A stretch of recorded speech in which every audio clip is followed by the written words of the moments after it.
Nakikiramay po ako sa pamilya ni Mima Alicia, isa pong pro-BBM vlogger. Kahapon, halos lahat na po ng PBBM vloggers ay nagsalita na tungkol sa malagim na sinapit ni Mima Alicia. At ako, hindi na sana akong magre-react o magbibigay ng aking opinion. Pero may mga nag-chat po sa akin kung ano daw ba ang masasabi ko sa pagkamatay ni Mima Alicia. Kasi unang-una, kahit kami po ay pare-parehong BBM vloggers, sa isang tulad ko na maliit na vlogger lang, hindi naman po nila ako kilala at hindi ko sila kilala personally, pero lahat po kami ay sumusuporta kay President Bongbong Marcos. At nung ako po ay nagsimulang mag-vlog way back 2022, ang dami ko po mga BBM vloggers sa pinanonood. Halos lahat po yan, kilala ko by face. Sila Mike Cervera, sila JIL, sila Mark Ramos, Top 1, at kahit na yung mga maliliit na vloggers tulad ko, siyempre masarap po sa pakiramdam na malaman na marami kami na nagsusuporta at nagtatanggol sa ating presidente.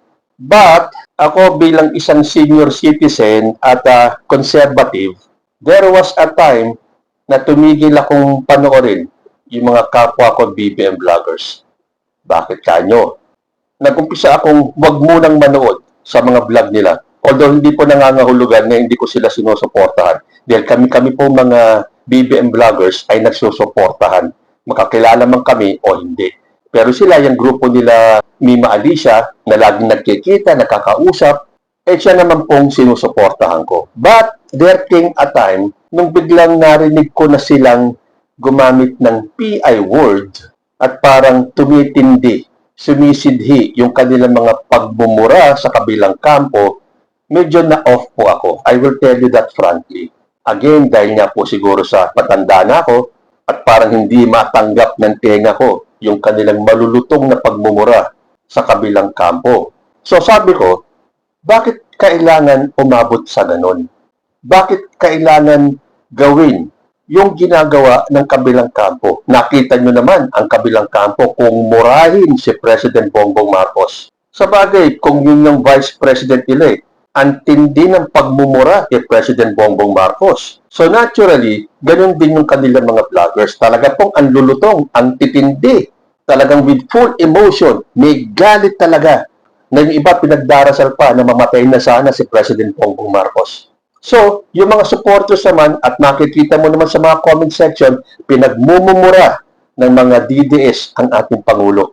Hindi na natapos-tapos yung issue ng bangag kahit wala naman silang napatunayan na sa edad ni President Bongbong Marcos ngayon ay naniniwala sila na ito ay nagdodroga. So, nung narinig ko yung iba mga BBM vloggers na nagsimula na rin murahin si Sara Duterte, medyo aminin ko na turn off po ako.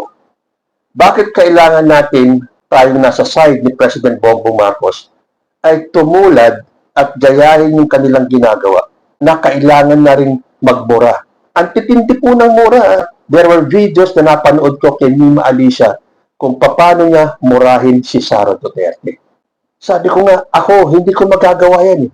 Kung kayo po ay taga-subaybay ng aking channel since 2022, as far as I can remember, never kong ginamit yung salitang PI. Well, sinasabi ko yan, pag may nababasa kong comment ng iba, lalo na nagmura si Sara Duterte, siyempre kailangan ko sabihin na yun ang exact words ni Sara Duterte. And there were times na biniblip ko pa yan sa aking videos. So ang tanong ko, bakit kaya umabot sa ganon? Na pati ang mga BBM vloggers ang lulutong na rin maglabas ng pagmumura. But on second thought, okay? Sino naman ang magtatanggol sa ating presidente?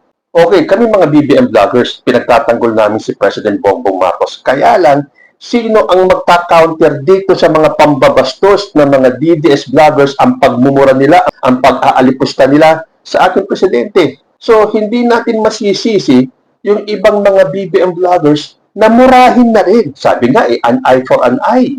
So, kung parang hindi ko tanggap na may mga BBM vloggers na resorting to cuss words na nagmumura na, minumura na rin si Sara Duterte, andun naman yung aking pagdadalawang isip. Papayagan ba natin na minumura yung ating presidente tapos tayo tatahimik na lang o mananatili na lang tayong the good vloggers. So again, sinasabi ko, hindi ko masisisi itong mga vloggers na talagang kung anong tindi ng pagmumura ng mga DDS vloggers sa ating presidente. Minamatch lang nila yung tindi ng pagmumura ng kabilang kampo. Unfortunately, yan po ang sinapit ni Mima Alicia. Hindi ko naman sinasabi na yung pagmumura niya kay Sara Duterte ang naging mitsa. But posible yan Kasi napanood ko sa vlog ni Mima lately lang na may nagbabanta sa kanya. At hindi lang sa kanya, kung makikita niyo may listahan pa pala ng ilan sa mga BBM vloggers at meron pang 5 abogadong vlogger ang nakalinya daw na susunod kay Mima Alicia. Of course, andun pa yung pangalan ni Mima Alicia. Pero the mere fact na nauna na si Mima Alicia, posibleng isunod-sunod yung mga nasa listahan. So, kailangan pong mag-ingat nitong mga vloggers na to dahil kasama yung pangalan nila sa listahan. Pero meron pong matatapang na vloggers sinasabi nila, ganun talaga. Kung talagang oras mo na, oras mo na. Kaya lang hindi patas. Meron na pa tayong narinig ng mga DDS vloggers na nagsabing may banta sa buhay nila. Well, none that I know of. Pero bakit ang mga BBM vloggers kailangan pagbantaan? Patas na lang tayo. May mga vloggers na tulad ko na hindi nagmumura at may mga vloggers din naman ng DDS na hindi nagmumura, although sigurado ko konti lang sila dahil mas marami sa kanila na kung mag-vlog ay hindi nawawala ang pagmumura. So kung hindi kaya ng mga tulad ko na mga senior at ng mga conservative na vloggers na murahin din, para nga naman patas na kapag minura si President Bongbong Marcos, mumurahin natin si Sara Duterte. Kaya lang, hanggang saan tayo aabot nun? Ganito, patayan. Mahirap po kasi yung kalaban. Kung talagang sila man ang may kagagawan ng pagpaslan kay Mima Alicia, although wala pa naman pong konkretong ebidensya. Yan din ang isa sinasabi ko. Paano kung meron lang talagang gustong manggulo sa magulo ng sitwasyon natin, tapos natural, magsisisihan na. Wala pa naman tayo nakikitang lumalabas na konkretong ebidensya. So nagpapasalamat po tayo dahil kumilos na po ang NBI at ang ating kapulisan para matukoy kung sino ang mga pumaslang kay Mima Alicia. Sa ngayon, ipagdarasal ko po. Ipagdasal po natin ang kaluluwa ni Mima Alicia. Sana wala nang sumunod. Huwag po sanang ganyan.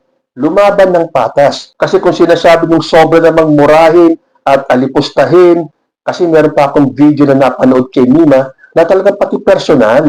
Kaya na itanong ko sa sarili ko, kailangan bang umabot sa personalan? Dapat ang labanan sa performance bilang government official.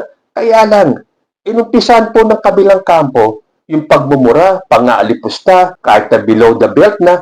Kung mapapanood ninyo, kung paano magsalita si Maharlika, si Lorraine Badoy, at yung iba pa mga DDS vloggers, ni hindi makakain ng aso yung kanilang mga binibitawang salita. So kung nung una, parang na-off ako at naririnig ko itong mga BBM vloggers na sumasagot na rin ng pagmumura, again, on second thought, pababayaan ba natin na ginaganto na lang ang ating presidente? An eye for an eye na nga ba? Kayo po, ano ang masasabi ninyo? Comment lang po down below and I will see you in my next video. Pagdasal po natin ang kaluluwa ni Mima Alicia. Diyos ti Agnina.